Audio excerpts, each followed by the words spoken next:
ওম শান্তি। আমরা আজকে যে টপিকের উপর আলোচনা করব সেটা হলো বিনাশ নাকি মহাপরিবর্তন। আমরা প্রত্যেক দিনই মুরলিতে শুনতে পাই বিনাশ সামনে দাঁড়িয়ে আছে। আমরা জ্ঞান পাওয়ার পর থেকে এটা জেনে গেছি যে এই কলিযুগী দুনিয়ার বিনাশ হবে আর সত্যযুগী দুনিয়া সৃষ্টি হবে। তো বিনাশ কিভাবে হবে? প্রথমত, বিনাশ কিসের হবে? আমরা যখন সত্যযুগে ছিলাম আমাদের সব কিছুই, অর্থাৎ আমাদের কর্মও শ্রেষ্ঠ ছিল, ধর্মও শ্রেষ্ঠ ছিল। এখন আমাদের কি হয়ে গেছে? ধর্মভ্রষ্ট কর্মভ্রষ্ট হয়ে গেছে। তাই আমরা কি হয়ে গেছি? সদ্গতিতে ছিলাম তো দুর্গতিতে চলে এসেছি। তো এই দুর্গতিটারই বিনাশ হবে। তো দুর্গতির বিনাশ কি করে হবে?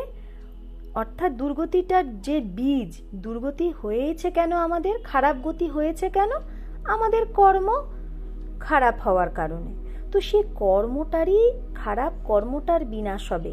আমাদের মধ্যে যে অবগুণগুলো চলে এসেছে, যে দেহ অভিমান চলে এসেছে, সেটার বিনাশ হবে। তবে গিয়ে এক নতুন সত্যযুগী সৃষ্টি হবে।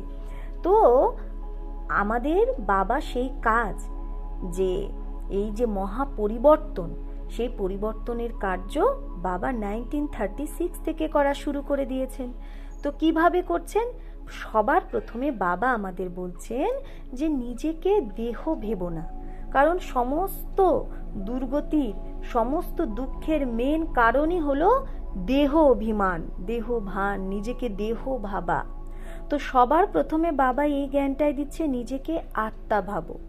যে কোনো কর্ম করো, সকাল থেকে রাত পর্যন্ত নিজেকে আত্মা ভাবো। তো এই আত্মা ভাবলেই কি হবে? আত্মার ধর্ম আমার মধ্যে প্রকট হবে। আত্মার ধর্ম কি কি? সুখ, শান্তি, আনন্দ, প্রেম, পবিত্রতা, জ্ঞান, গুণ, সমস্ত জ্ঞান, গুণ, শক্তি আমার মধ্যে চলে আসবে। আত্মিক গুণ যখন সেটা চলে আসবে, তখন অটোমেটিক আমার মধ্যে দুর্গতি নাশ হবে, বিনাশ হবে। যেরকম দেবী দেবতাকে আমরা সব সময় একটা খুব সুন্দর স্মাইলিং ফেসে দেখি, সব সময় একটা মৃদু হাসি। কি করে হাসছে তারা? কেন হাসছে? কেন এত খুশি? তার মেন কারণই হলো আত্ম অভিমানী তারা। তো ঠিক আমরা এই কলিযুগে থেকেই সত্যযুগ আনব। কি করে? যখন আমি কলিযুগকেই নিজেকে আত্মা ভাবব, অর্থাৎ তখন আমি আর কলিযুগে নেই, তখন তো আমি সঙ্গম যুগে। অর্থাৎ যেদিন থেকে আমরা বাবার জ্ঞান পেলাম সেদিন থেকেই তো আমরা সঙ্গম যুগে এলাম না? তো সঙ্গম যুগে আমরা ব্রাহ্মণ, আমাদের কাজই হলো আত্ম অভিমানী হওয়া। তো আত্মা ভাবলেই আমার মধ্যে দেহ ভানটা সমাপ্ত হবে। আর দেহের বিকর্মগুলো, যেগুলো দেহ ভানে এসে যে আমার মধ্যে বিকর্ম আসে, যে বিকারগুলো আসে, কাম, ক্রোধ, লোভ, মোহ, অহংকার, আলস্য, অলবেলা, ঈর্ষা, হিংসা, এই সমস্ত কিছু আস্তে আস্তে শেষ হতে থাকবে। কেন কি? আত্মার গুণগুলো ইমার্জ হবে, বহিঃপ্রকাশ হবে। অটোমেটিক আমরা তখন এক সুন্দর পার্সোনালিটি চলে আসবে আমাদের মধ্যে। অর্থাৎ আমাদের মধ্যে যে দেহভান, সেটা যখন, দেহভান হলো বীজ, সেই দেহভানের বীজটাকে সমাপ্ত যখন আমরা করতে পারবো, তখন আমাদের মধ্যে কি হবে? দেহভান সম্পূর্ণ চলে যাবে। আত্ম অভিমানী আমরা হয়ে যাব। আত্ম অভিমানী সম্পূর্ণ যখন হব, তখন কি হবে? আমাদের মধ্যে যে বাবা বলে ভাই ভাইয়ের স্মৃতি, তো ভাই ভাইয়ের স্মৃতি আমাদের কখনো থাকে তো কখনো থাকে না। তখনই আমরা বুঝতে পারছি যে আমাদের মধ্যে আত্ম অভিমানী স্থিতি কম আছে। আমরা সবাই তো প্র্যাকটিস করছি, যারা যারা বাবার বাচ্চা তারা তো আমরা জ্ঞানে এসে এটা প্র্যাকটিস করছি, এটা জানছি আমি আত্মা। কিন্তু সারাদিনে আমরা কতবার মনে করছি, কতবার সে আত্মিক স্থিতিতে আছি, সেটা নির্ভর করবে সারা দিনে আমার চাল চলন, ব্যবহার, স্থিতি, এগুলোর ওপর। আমার স্থিতি যদি সারা দিন শান্ত থাকে, একরস থাকে, অচল অডল থাকে, সাক্ষী দ্রষ্টা থাকে, অর্থাৎ আমি আত্ম অভিমানী স্থিতিতে পাক্কা হচ্ছি আমার, এবং এগুলো কি মেহনত করতে হবে না, অটোমেটিক আসবে আমার মধ্যে। তো এটাই হলো সেই মহা পরিবর্তন, মহাবিনাশ। অর্থাৎ দুনিয়ার বিনাশ তো দুনিয়ার মতো হবে, সেটা প্রকৃতি করবে, বিভিন্নভাবে হবে, সেটা তো হতে থাকবে। কিন্তু আমার মধ্যে যে বিনাশ, সেটা কি হবে? আমার খারাপ জিনিসের বিনাশ আর মহা পরিবর্তন। অর্থাৎ আমি আত্মা এই শরীরে থেকেই আমার জীবনকে পরিবর্তন করব, নিজেকে দেখতে পাবো যে আমি আগে কি ছিলাম, এখন কি হচ্ছি, আগামীতে কি হব। তাই বাবা আমাদের সামনে লক্ষ্য রেখে দিয়েছে যে আমাদের দেবী দেবতা হতে হবে। সব সময় সেই লক্ষ্মীনারায়ণের চিত্রকে দেখো যে আমি এটা হতে যাচ্ছি। অর্থাৎ যত দেখব তত আমার মধ্যে সেই রুহানি নেশা চড়বে। তাই আমরা বিনাশ বিনাশ সেইটা যে বলছি, যে বিনাশ সামনে খাড়া হে, বিনাশ সামনে খাড়া হে, ওটা দুনিয়ার বিনাশ। আমার বিনাশও সামনে খাড়া। কিসের বিনাশ? এই অবগুণ বিকার বিকর্মের বিনাশ। তবেই গিয়ে সে মহা পরিবর্তন হবে। যখন বাবা কি বলে, স্বপরিবর্তন তো বিশ্ব পরিবর্তন। তাহলে সেই বিশ্বে মহা পরিবর্তন কখন হবে? যখন আমরা প্রত্যেকে নিজের পরিবর্তন করতে পারবো। নিজেকে দেখব যে আগে আমার ক্রোধ হতো অনেক, এখন আমার ক্রোধ 90% কমে গেছে, এখন আরও যে 10% আছে সেটা কমাতে হবে। আমার মধ্যে আগে যে কোনো পরিস্থিতিতে ঘাবড়ানোর আদত ছিল, সেই ঘাবড়ানোর অভ্যাস আমার এখন কমে যাচ্ছে, আমি সব কিছুকে অ্যাকসেপ্ট করতে পারছি। তো এইভাবে নিজেকে যখন চেক করব, অ্যান্ড চেক করতে হবে আর পরিবর্তন করতে হবে। তো এই পরিবর্তনেরই নাম সত্যযুগ। অর্থাৎ আমার জীবনই ছিল একসময় কলিযুগী, এখন আমি আমার জীবনকে সত্যযুগে পরিণত করব। তাই বাবা কি বলে, সত্যযুগ তো ভবিষ্যতে আসবে, কিন্তু আমাকে এই কলিযুগে, সঙ্গম যুগেই নিজের জীবনকে সত্যযুগী বানাতে হবে। আমি এই সঙ্গম যুগেই সত্যযুগের সুখ শান্তি আনন্দের অনুভব করব। তার জন্যই তো বাবা বলে 21 জন্মের সুখ। সত্য ত্রেতায় তো 8 আর 12 20 জন্ম। তাহলে 21 জন্ম কোন জন্মের কথা বলছে? এই এক জন্ম, সঙ্গম যুগ। সঙ্গম যুগে যদি আমি সুখের অনুভব না করতে পারি, সঙ্গম যুগে যদি আমি সত্যযুগের অনুভব না করতে পারি, তাহলে আমি কি করে যাব সত্যযুগের প্রথম সিঁড়িতে? তাহলে তো আমাকে ত্রেতায় চলে আসতে হবে। তাই বাবা বলে না যে লক্ষ্মীনারায়ণ হতে চাও না রাম সীতা, তো সকলে তো হাত তোলে লক্ষ্মীনারায়ণ হওয়ার জন্য, কিন্তু চাল চলনও তো দেখতে হবে যে আমার চলন কি লক্ষ্মীনারায়ণের মতো। তার জন্য আমাদের সব কিছুতে অ্যাকিউরেট হতে হবে, চাহে সময়ে, চাহে আমার পুরুষার্থে, সব কিছুতে আমাকে অ্যাকিউরেট। কোনো দেহ অভিমান যেন থাকেই না। দেহের যে কোনো, আমাদের দেহের যে অসুখ, সেটাও কি একটা কর্মভোগ, কিন্তু তার উপরও বিজয় পেতে হবে কি করে? কর্মযোগের দ্বারা। অর্থাৎ ঘুরে ফিরে সে আত্মিক স্থিতিটাই কিন্তু আসছে। তো আমরা সাক্ষীদ্রষ্টা কি করে হতে পারবো? যত আত্মিক স্থিতিতে থাকবো, যত ড্রামার জ্ঞান আমার মধ্যে থাকবে, যে ড্রামায় যা হচ্ছে 5000 বছর আগেও হয়েছিল, কিন্তু ড্রামাটা হলো কল্যাণকারী, সব কিছু কল্যাণের জন্য হচ্ছে, আমারই কল্যাণের জন্য হচ্ছে। তো এই জিনিসগুলো, অর্থাৎ আত্মিক জ্ঞান, পরমাত্মার স্মৃতি আর ড্রামার স্মৃতি, এই স্মৃতিগুলো যখন আমার থাকবে নিরন্তর, তখনই আমি নিরন্তর যোগী হতে পারবো। আর বাবা তাই বলে কি, যে অতীন্দ্রিয় সুখ তো আমরা পরেই অনুভব করতে পারবো। অর্থাৎ অতীন্দ্রিয় সুখ পুছো তো গোপ গোপিও সে পুছো। হ্যাঁ, সেই যে নিরন্তর যোগী, এটা আমরা লাস্টে হয়ে যাব। হাত কার্ডে দিল ইয়ার্ডে, হাত দিয়ে কাজ করতেও দিল বাবার দিকে। সেই স্থিতি, সেই কর্মাতীত স্থিতি আমাদের লাস্টে আসবে। কিন্তু আমার লাস্ট কবে? লাস্টে আসবে করতে করতে, পরে আসবে করতে করতে আমরা সেই সময়ের ওপর ছেড়ে দিচ্ছি। কিন্তু না, সময়টাও তো আমাকেই আনতে হবে। আমার জন্য এখনই সেই সময়। তাই মাম্মা বলেছিলেন কি, আভি নেহি তো কবি নেহি, তাই না? হর ঘড়ি অন্তিম ঘড়ি। তাহলে ভাবতে হবে আমার অন্তিম সময় এখন। এখনই আমাকে সেই কর্মাতীত স্থিতি প্রাপ্ত করতে হবে। হ্যাঁ, আব নেহি তো কব নেহি, যখন এখন ভাববো তখনই তো আমার পুরুষার্থের স্পিড বাড়বে। আর আমি যদি কাল কাল এইভাবে ছেড়ে দিই, তাহলে কি হয়, কাল কাল করতে করতে কখন কাল খেয়ে নেবে, কখন আমার অন্তিম সময় উপস্থিত হয়ে যাবে, কখন আমার অন্তিম শ্বাস উপস্থিত হয়ে যাবে, তখন তো আমার আর পুরুষার্থ করা হলো না, চিরজীবন পস্তাতেই থাকতে হবে। আর কল্পে কল্পে সেটাই আমার রিপিট হবে। আমি একবার ফেল হলে কল্পে কল্পে সেই ফেলই হতে থাকবো। তার জন্য বাবা বলে সদা এই স্মৃতিটা রাখো, আত্মিক স্মৃতি, পরমাত্ম স্মৃতি, ড্রামার স্মৃতি, আর নিজের চাল চলন একদম দেবী দেবতার মতো সুখদায়ী করো। দুঃখ দিয়ে কাউকে তুমি যদি দুঃখ দাও তাহলে দুঃখী হয়েই মরবে, বাবা এইসব বলে না। তার মানে কি, যে আমার কর্মটা আমাকে কত শুদ্ধ, কত সুন্দর দেবী দেবতার মতো আমার চলন হতে হবে। তো সেই চলন আমার কতটা এসেছে, কতটা বাকি আছে, সেটা আমাকে এখনই করে ফেলতে হবে।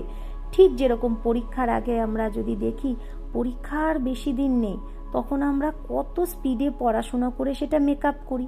তো আমরাও বুঝতে পারছি, বাবা বলছে যো কুছ হোনা হে আচানক হোনা হে, তো আচানক হবে। তো আচানকটা কখন, তার জন্য আমাকে ভাবতে হবে আচানক মানে আভি। হ্যাঁ, হার ঘড়ি, প্রত্যেক ঘড়ি আচানকের ঘড়ি, প্রত্যেক ঘড়ি মুহূর্তই হচ্ছে আমার জন্য অন্তিম। তাহলে আমাদের স্পিডটাও পুরুষার্থের অতি দ্রুত যাবে, তাই না, অতি দ্রুত হবে। ঠিক যেরকম আমরা দেখতে পাচ্ছি সময় এখন কত নিকটে চলে যাচ্ছে, সময় এখন কত ফাস্ট গতিতে এগোচ্ছে। আমরা কলিযুগের অন্তিম পর্যায়ে পৌঁছে গেছি। এখন আমরা সময়ের সাথে আমাদের খাপ খাওয়াতে, সময় টাইম ম্যানেজমেন্ট করতে আমাদের কত অসুবিধা হচ্ছে, তাই না। অর্থাৎ সময় দ্রুত গতিতে এগোচ্ছে, কিন্তু ব্রাহ্মণের জীবনে অসুবিধা, কারণ, সমস্যা বলে কোনো শব্দই নেই ডিকশনারিতে।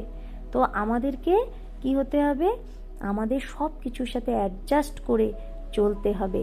আমাদের মধ্যে বাবা অ্যাডজাস্ট পাওয়ার দিয়েছে, সহন শক্তি দিয়েছে, সামনা করার শক্তি দিয়েছে। এই অষ্ট শক্তি নিয়ে আমাদের ভাবতে হবে। এরকম না যে আমি বাবার থেকে অষ্ট শক্তি পাচ্ছি, শুধু যোগ করলাম, তা না। বাবার থেকে আমার কাছে এক একটা যে শক্তি আসছে, পরোক্ষ শক্তি আসছে, তো সেটা নিয়ে ভাববো যে দুনিয়াতে অনেক মানুষ, কিন্তু আমি ঠিক চিনতে পারছি কে কিরকম, প্রত্যেক আত্মাকে বুঝতে পারছি। বাবার এই পরোক্ষ শক্তি আমি পাচ্ছি, নির্ণয় শক্তি বাবা আমাকে এমন কিরণে ভরপুর করছে যে আমার মধ্যে ডিসিশন পাওয়ার হচ্ছে। বাবা আমার মধ্যে এমন শক্তি ভরে দিচ্ছে যে আমি যে কোনো কিছু সহন করতে পারছি, যে কোনো পরিস্থিতিতে আমি ঝুঁকতে পারছি। তো এই রকমভাবে আমাদের যোগ অভ্যাস করে নিজের সাথে কথা বলতে হবে, এটাই হলো অন্তর্মুখী হওয়া। তো আমরা এই যে বিনাশ নাকি মহাপরিবর্তন, তাহলে বুঝতে পারছি কিসের বিনাশ, কিসের পরিবর্তন, নিজের মধ্যের অবগুণের বিনাশ, নিজের মধ্যে যে বিষ আছে সেটার বিনাশ। তবেই আমার জীবনে মহাপরিবর্তন হবে।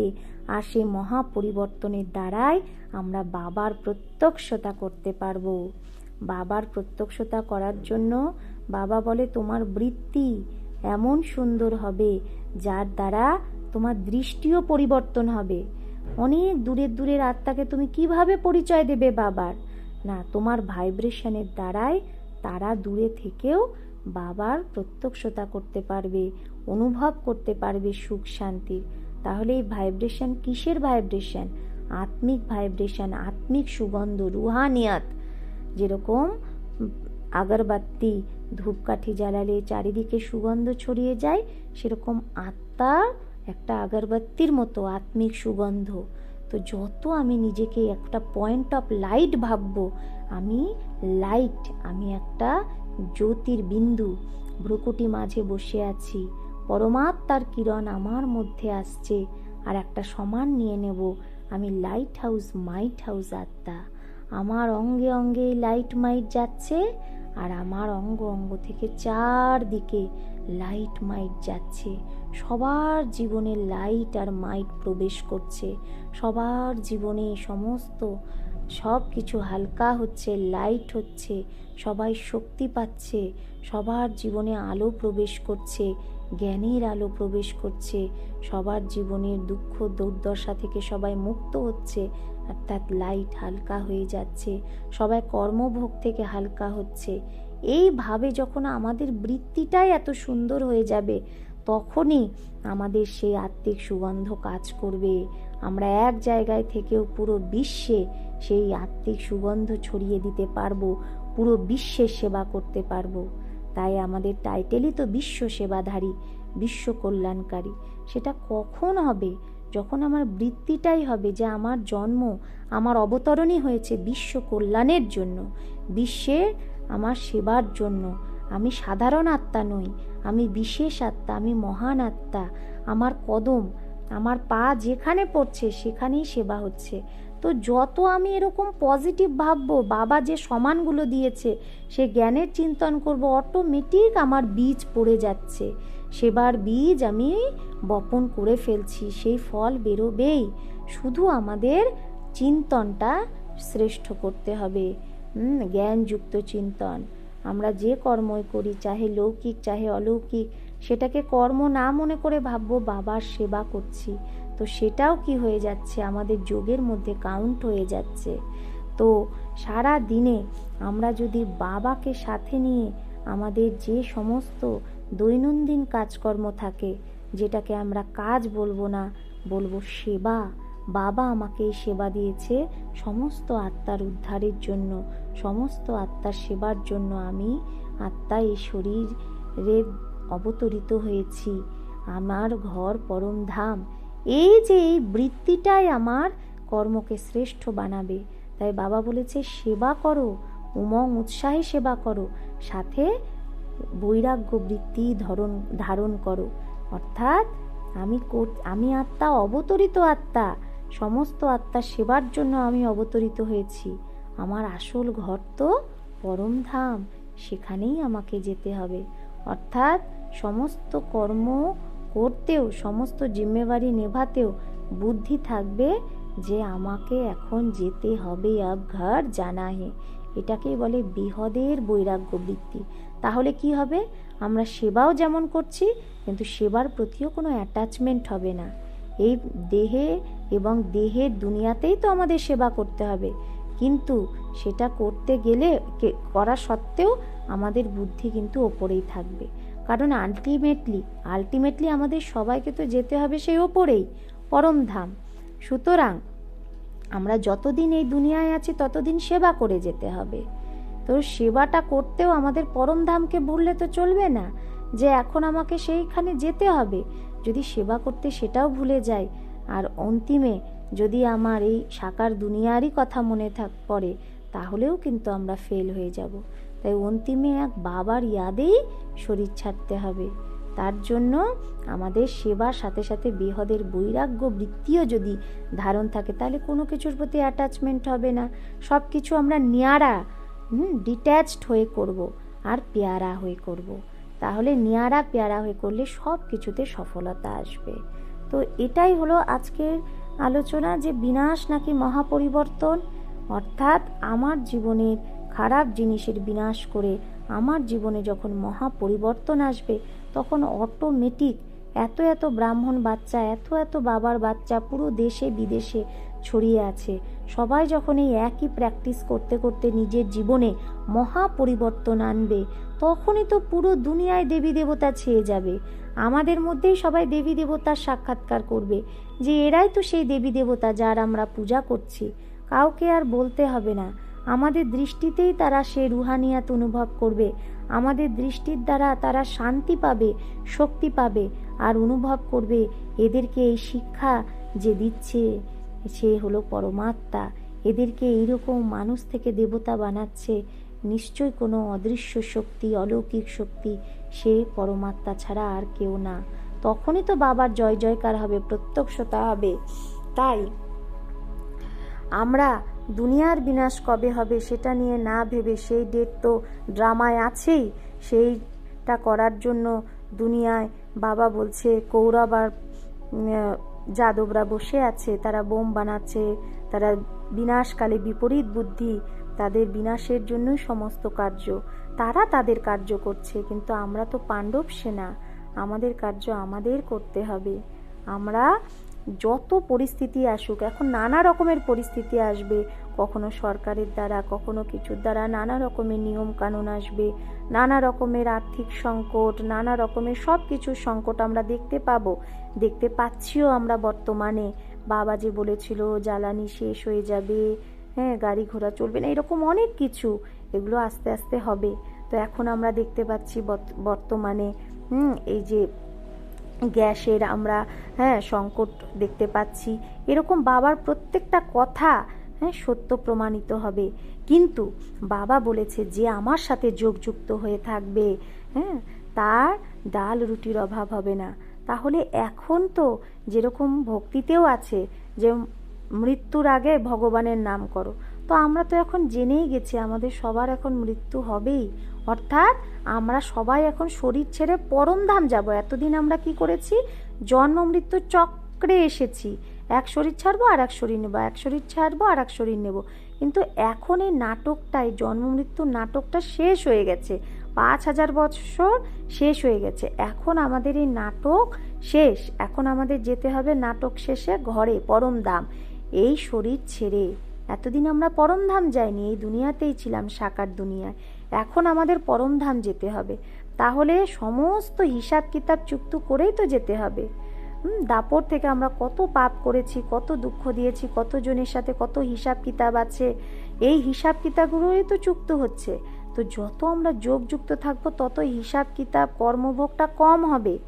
আমরা বাবার ইয়াদেই আমাদের কর্মভোগ চুক্ত করে আরামসে চলে যাব পরমধাম। তার জন্য বাবা বলছে যে যে বাচ্চা আমার সাথে যোগযুক্ত থাকবে, যতই বিনাশ হোক দুনিয়ার, সে বুঝতেও পারবে না, বিনাশের প্রভাব তার উপর পড়বে না। কত বড় বাবা গ্যারেন্টি দিয়েছে, তার ডাল রুটির অভাব হবে না, সে স্বেচ্ছায় শরীর ছাড়বে।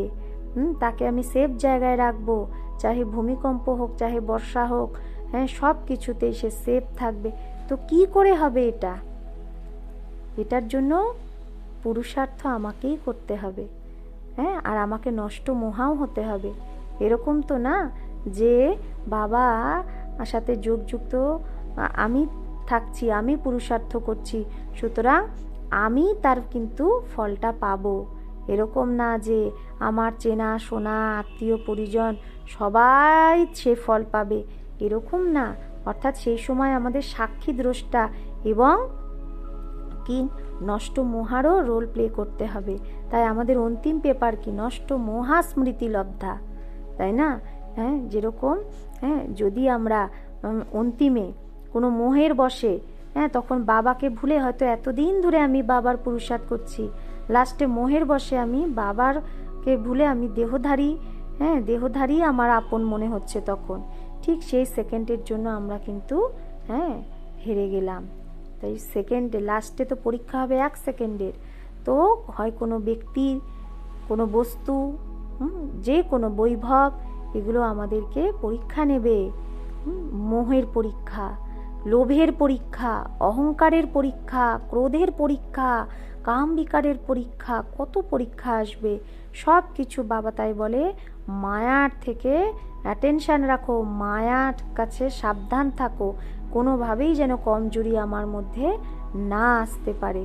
তার জন্য সদা তোমার চোখ কান খোলা রাখো। অর্থাৎ কেউ যখন পাহারা দেয় চোখ কান খোলা রাখে না, শত্রু যেন প্রবেশ না করে। তো আমার শত্রুকে মায়া, অ্যাকচুয়ালি মায়া বলে তো কিছুই নেই। তো মায়া কে? মায়া হলো আমার মনের কমজোর সংকল্প।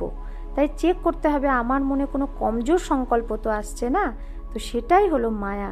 তার মানে মায়া প্রবেশ করে গেছে। আমি বাবা ছাড়া, বাবা বলছে এক বাবার সাথেই সত্যিকারের ভালোবাসা রাখতে হবে। এক বাবাই আমার আপন, বাবাই আমার অবিনাশী বাবা, অবিনাশী সাহায্যে দেবে। আর সবাই কিন্তু বিনাশী, কিন্তু পরীক্ষার সময় আমরা সেটা ভুলে যাই কখনো কখনো। আমরা তখন বিনাশী জিনিসকে নিয়েই আমরা তখন কি করি? বাঁচতে চাই। আর সেই মুহূর্তে আমরা কিন্তু এই এত বড় পরীক্ষায় ফেল হয়ে যাই। তার জন্য আমাদের লাস্টে নষ্ট মোহাও হতে হবে। তো নষ্ট মোহা তো লাস্টে হওয়া যাবে না, না, এখন থেকেই আমাদের সেই পুরুষার্থ করতে হবে। দেখতে হবে আমি আত্মা, আমার এই শরীরটা চিতায় পুড়ে যাচ্ছে, কিন্তু আমি আত্মা সাক্ষী হয়ে দেখছি পরমধাম চলে গেলাম। আমার কোনো অনুভব হচ্ছে না কষ্ট দুঃখ। দেখতে হবে সমস্ত পরিবার পরিজন সেই আত্মারা শরীর থেকে বেরোচ্ছে, তাদের শরীর পুড়ে যাচ্ছে, আত্মাগুলো পরমধাম চলে যাচ্ছে। আমার কোনো অ্যাটাচমেন্ট হচ্ছে না কারোর সাথে। তো এই অনুভবগুলো এখন থেকেই করতে হবে, এখন থেকেই সেই শরীর ছাড়ার প্র্যাকটিস করতে হবে। তবেই তো আমরা অন্তিমে স্বেচ্ছায় এই শরীর থেকে মুক্ত হতে পারবো। তাই জন্য বলে না 21 জন্ম, অর্থাৎ সত্য ত্রেতায়ও তো আমরা স্বেচ্ছায় শরীর ছাড়বো না। তাহলে এই সঙ্গমের লাস্টেও আমরা স্বেচ্ছায় শরীরটা, বাবা বলে যেরকম মাখন থেকে চুল যেরকম বেরোয় ঠিক সেরকমভাবে বেরিয়ে যাবে আত্মা। কত সুখদায়ী হবে সেটা। সেই নষ্ট মহাস্মৃতি লব্ধা যে অন্তিম পরীক্ষা, সেই অন্তিম পরীক্ষায় আমাদের পাশ করতে গেলে এই মহা পরিবর্তন নিজের জীবনে আনতে হবে। প্রত্যেক বাবার বাচ্চা যখন এই রকম দৈবী স্টেজে চলে আসবে, অর্থাৎ নিজের মধ্যে দৈবী গুণ ধারণ করবে, তখনই তো এই দুনিয়ার কি হবে, কলিযুগী দুনিয়ার বিনাশ হবে, এক মহা পরিবর্তন হবে। ধীরে ধীরে আমরা দেখতে পাবো এই দুনিয়ায় মিথ্যার অবসান হচ্ছে আর সত্যের জয় জয়কার হচ্ছে, সত্য স্থাপিত হচ্ছে। আমরা দেখতে পাবো, কারণ অতির পরে অন্ত হয়। আমরা জেনে গেছি বর্তমানে অতি অতি অতি ভ্রষ্টাচার, দুরাচার, সমস্ত দুঃখ দুর্দশা হাহাকার অতি মাত্রায় চলছে। তো এটার তো অন্ত হবেই, কিন্তু এটার অন্তের পরেই তো আবার নতুন শুরুয়াত হবে, নতুন শুরু হবে। সেই শুরুটা কে করবে? আমরা বাবার বাচ্চারাই করব। তাই বাবা এই যে পৃথিবীতে 800-850 কোটি আত্মা আছে, তাদের মধ্যে কাকে সিলেক্ট করেছে? আমাদেরকেই তো সিলেক্ট করেছে। 33 কোটি বাবার বাচ্চা, তার মধ্যেও আমরা কত লাকি যে আমরা বাবার পালনা পাই, বাবা রূপে, টিচার রূপে আর সদ্গুরু রূপে। এখনো আমাদের সময় আছে, এই অল্প দিনের মধ্যেও পুরুষার্থ করে আমরা অনেক উঁচু পদ পেতে পারি। এরপরে তো আর আমরা সেই সময়ও পাবো না। এত ভিড় হবে যখন দুনিয়ায় সবাই জেনে যাবে ভগবান এসেছে, এই দুনিয়া সদ্গতি করতে ভগবান এসেছে, এখন বিনাশ হবে। তখন তো পুরো দুনিয়ায় কি একদম হলচল মেচে যাবে। দিল্লি থেকে আবু অব্দি কিউ লাইন লাগবে, বাবার সমস্ত ঘরে ঘরে সেন্টারে লাইন লেগে যাবে। তখন আমরা বাবার কিন্তু এই যে এখন স্পেশাল পালনা সেটা আর পাবো না, তখন এই পাঠ শেষ হয়ে যাবে। তাই এখনো আমরা যারা এখনো জ্ঞান পেয়ে পুরুষার্থের টাইম পাচ্ছি, তাদেরকে এই টাইমটা খুবই সফল করতে হবে। নিজের মধ্যে মহা পরিবর্তন, নিজের সাথে কথা বলতে হবে যে এখনো আমার মধ্যে, ঠিক যেমন পরীক্ষার 5 দিন 10 দিন আগে আমরা ভাবি যে আমার মধ্যে কি এখনো আমি পারবো না, সেটা আমরা তাড়াতাড়ি মেকআপ করার চেষ্টা করি। ঠিক এখন সেই অন্তিম পরীক্ষা চলছে, এখন আমার মধ্যে কোনটা অবগুণটা আছে, তার জন্য অন্তর্মুখী হয়ে নিজের সাথে কথা বলতে হবে, নিজেকে টাইম দিতে হবে। বাহ্যিক কথা, বাহ্যিক দুনিয়া এগুলো ছেড়ে অন্তর্মুখী হয়ে নিজের সাথে কথা বলে বাবার শক্তি দ্বারা নিজের মধ্যে সেই খারাপ জিনিসটা, অবগুণটা, খারাপ চলনটাকে খুব তাড়াতাড়ি পরিবর্তন করে নিজেকে আমরা এখন, বাবা আমাদের শক্তি দিচ্ছে, আমরা এখন সেই শক্তিতে নিজেকে পারফেক্ট বানাতে পারি। এরপরে আর আমাদের সেই সময় থাকবে না, তখন পস্তাতে হবে যে বাবা তো অনেক বলেছিল। তাই বাবার মুরলি রোজ শুনতে হবে, যে বাবা রোজ আমাকে ওয়ার্নিং দিয়েছিল, বলেছিল বাচ্চা তুমি এখনো পুরুষার্থ করে তুমি ভালো হয়ে যেতে পারো, তুমি এখনো কোনো খারাপ কর্ম করলে ক্ষমা চেয়ে নাও, বাবার কাছে প্রতিজ্ঞা করো আর করব না। এই যে এই সমস্ত এর পরে আমাদের কিন্তু এই পড়াগুলো শেষ হয়ে যাবে আর আমরা হাই হাই করতে থাকবো। তখনই তো বাবা বলেছে ব্রাহ্মণেরও 2টো লাইন হবে, একটা লাইন পশ্চাতাপের লাইন যেখানে ব্রাহ্মণরা পশ্চাতাপ করবে, আর একটা লাইন কি প্রাপ্তির লাইন, যে ব্রাহ্মণরা এই সময়কে বুঝে, সময়কে কাজে লাগিয়ে সময়কে সফল করেছে, তন মন ধন জন সমস্ত সম্বন্ধ সম্পর্ক শ্বাস প্রত্যেকটা সংকল্পকে সফল করে যে ভালো পথ পাচ্ছে, সে থাকবে প্রাপ্তির লাইনে। যে অনেক প্রজা বানিয়েছে, যে অনেককে বাবার পরিচয় দিয়েছে, তো বাবার পরিচয় যেরকম আমরা বাণী দ্বারাও দিতে পারি, ঠিক আমাদের চেহারা চলন দ্বারাও দিতে পারি। আমাদের কর্তব্যই হলো সবাইকে বাবার পরিচয় দেওয়া। এর মতো পুণ্য কর্ম আর হয় না। তাই সবসময় নিজের উপর অ্যাটেনশন, যে আমি রুহানি মিলিটারি, আমি হলাম রুহানি মিলিটারি। আমাকে সবার ডুবে হওয়া বেড়া পার করতে হবে। সবার বেড়া ডুবে গেছে, তাকে পার করতে হবে। এই বিষয় সাগর থেকে সবাইকে ক্ষীর সাগরে নিয়ে যেতে হবে। তাই আমাদের এই কর্তব্য মনে রাখতে হবে, সমান মনে রাখতে হবে। তবেই আমরা কি করতে পারবো, এই যে বাবার পরিচয় দিতে পারবো। আমাদের চেহারায় চলনে সমস্ত কর্তব্যে বাবাই ধরা পড়বে, বাবারই প্রত্যক্ষতা হবে, মুখে বলারও আর দরকার হবে না। তো সেই স্থিতি কবে আসবে, কবে বিনাশ হবে আমার খারাপ জিনিসের, কবে আমার জীবনে মহা পরিবর্তন আসবে, তবেই এই দুনিয়ার পরিবর্তন তো 1 সেকেন্ডের খেলা, তাই না? বাবা তো আমাদের জন্য ওয়েট করছে। কতবার বাবা বলে, ব্রহ্মা বাবা ওয়েট করছে সূক্ষ্মবতনে, কবে বাচ্চারা তৈরি হবে। অ্যাডভান্স পার্টিরা আমাদের জন্য ওয়েট করছে। অ্যাডভান্স পার্টি আমরা আজ দেখতে পাচ্ছি, সমস্ত বড় বড় মহারথী দাদিরা, বড় বড় দাদারা, তারা কি এই অন্তিম শরীর তারা ত্যাগ করে তারা সম্পন্ন হয়ে যাচ্ছেন। তারা কি করছেন, অ্যাডভান্স পার্টিতে চলে যাচ্ছেন। অর্থাৎ তারাও তো এখন দেবী দেবতাকে এই সত্যযুগে আনার জন্য তৈরি হয়ে যাচ্ছেন। কিন্তু আমরা কবে সম্পন্ন হব, আমরা কবে সেই সত্যযুগ আনব? তার জন্যই এই মহা পরিবর্তন, দুনিয়ার মহা পরিবর্তন আমরা দেখতে পাবো, একটা ট্রান্সফরমেশন। আর আমার জীবনেও এক মহা পরিবর্তন আমরা আনতেই হবে আমাদেরকে। যদি আমরা সময় থাকতে না আনি, তারপরে সময় আমাদের টিচার হয়ে যাবে, শিক্ষক হয়ে যাবে। তখন সময়ে যখন শিক্ষক হয়ে যাবে, তখন কিন্তু আমরা তার স্টুডেন্ট হয়ে গেলাম। কিন্তু সময় তো রচনা, আমরা তো মাস্টার রচয়িতা। তাহলে আমাদেরকেই সময়কে আহ্বান করতে হবে যে চলে এসো এখন সত্যযুগ, আমি তৈরি। নাকি সময় আমাদের শিক্ষা দেবে, তখন কিন্তু আমরা ফেল হয়ে যাব। যদি সময়ে না করতে পারি, পরে যদি সময় আমাকে করায়, অর্থাৎ তখন সময়ের কাছে আমি ফেল হয়ে গেলাম, তাই না? তার জন্য এখন আমাদের খুব পুরুষার্থ করে আমাদের মানুষ থেকে দেবতা হতে হবে। এই মহা পরিবর্তন নিজের জীবনে আনতে হবে। তার জন্য একটাই রাস্তা, আত্ম অভিমানী হওয়া।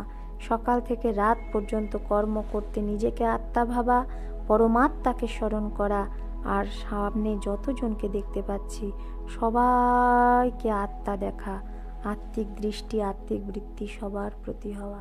তবে আমাদের মধ্যে আমরা চেঞ্জ, মহাপরিবর্তন দেখতে পাবো। আর সব পরিবর্তনের দ্বারাই পুরো বিশ্বের পরিবর্তন খুব তাড়াতাড়ি হবে। এখন খুব তাড়াতাড়ি হচ্ছে, অর্থাৎ আমরা পুরুষার্থ করছি, কিন্তু কখনো আমাদের পুরুষার্থ ঢিলা হচ্ছে, তো সব কিছু থেমে যাচ্ছে, বিনাশের ঘনঘটা।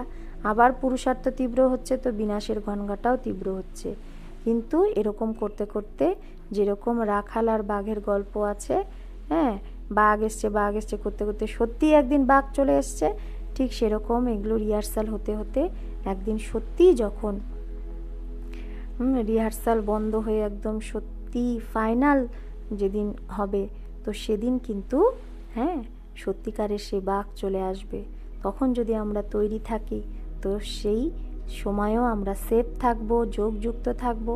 আর যদি আমরা এখন থেকে তৈরি না হই, তাহলে আমরা ফেল হয়ে যাব। কারণ পরীক্ষা আসবে 1 সেকেন্ডে। আর তার জন্য আমাদের এখন থেকে বারবার নিরাকারী আকারী ড্রিল করতে হবে। আমি আত্মা শরীর ছেড়ে পরমধাম গেলাম, আমি আত্মা শরীর ছেড়ে সূক্ষ্মবতন গেলাম, আমি আত্মা শরীর ছেড়ে সত্যযুগ যাচ্ছি, আমি আত্মা শরীর ছেড়ে ইষ্ট দেবী হয়ে সমস্ত ভক্তকে মন্দিরে মন্দিরে আশীর্বাদ দিচ্ছি। সারা দিন যত ড্রিল করব, তত আত্মার মধ্যে ডিট্যাচমেন্ট, অশরীরী হওয়ার অভ্যাস যত করব, তত কী হবে, শরীর থেকে আত্মা খুব সুন্দরভাবে লাস্টেও বেরিয়ে যেতে পারবে।